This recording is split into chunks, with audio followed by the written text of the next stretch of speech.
And it doesn't mean you even have to like what you do. There are so many business owners that have created so much wealth for themselves and for the people who trusted and followed them and worked with them. They did it by doing things maybe they didn't even love doing, but they loved the impact of what they were doing.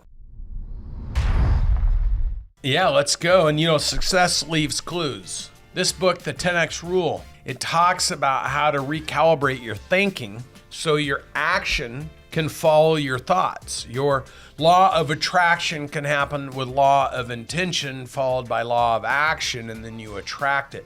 If you think small, you're going to get small results. This book, Sell or Be Sold. Just remember that in every conversation you have inside your own head, you're either selling yourself or you're being sold by what's going on around you. And then remember, when you communicate with other people, they're either selling you on their agenda or you're selling them on your agenda. Law of attraction happens with law of attention followed by law of action, and then you attract it. If you're not always talking about where you're going and who you're going to be there with and the remarkable things you're going to do and the value that's created, if you're not selling that every single minute into the universe, it's because you haven't sold yourself that. So what you want to do is remember, what you think is what you say is what you do becomes your legacy. You have to protect your mind. Who's selling you? Are you being sold by the news right now? The fact we're in a recession, the economy, interest rates are going up, business is hard, you can't hire any good people, nobody wants your product or service, nobody wants to work for, it's all bullshit. Pick your target, sell yourself on it, and then sell the world around you.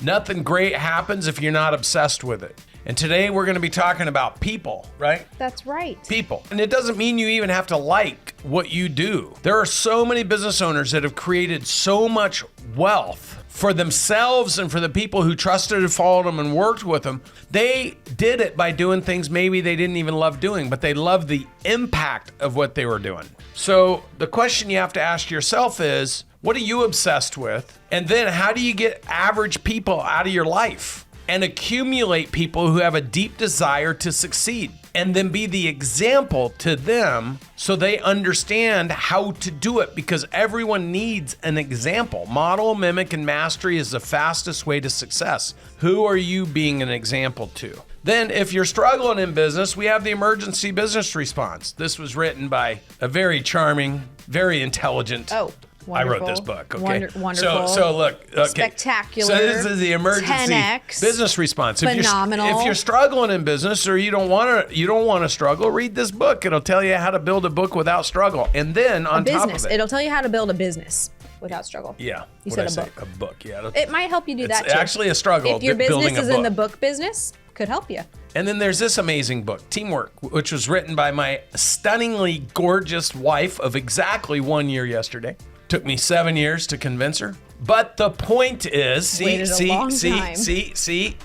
was always selling her. It's true. It just took her a while to be sold. So here's the thing. What we're going to be talking about tonight is we're going to be talking about the most important equation in business.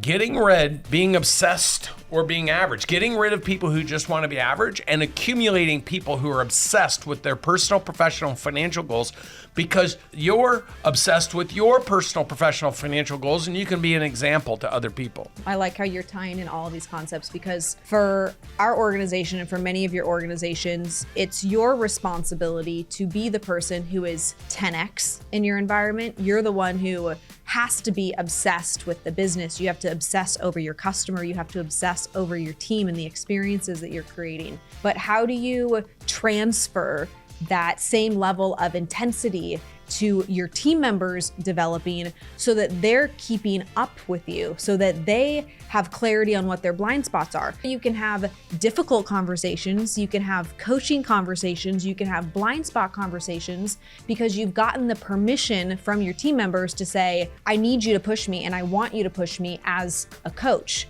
And so this performance review process that we implement here at Cardone Ventures is all about having radical transparency about what somebody's blind spots are, because we are all here under the premise that we're wanting to grow and there are things that are stopping us from getting to where we want to be. And so we have to identify those things and spend dedicated time working on those things. You guys are doing that tonight. You're here because you are already doing this. This performance review process is allowing your team members to have that same environment inside your culture.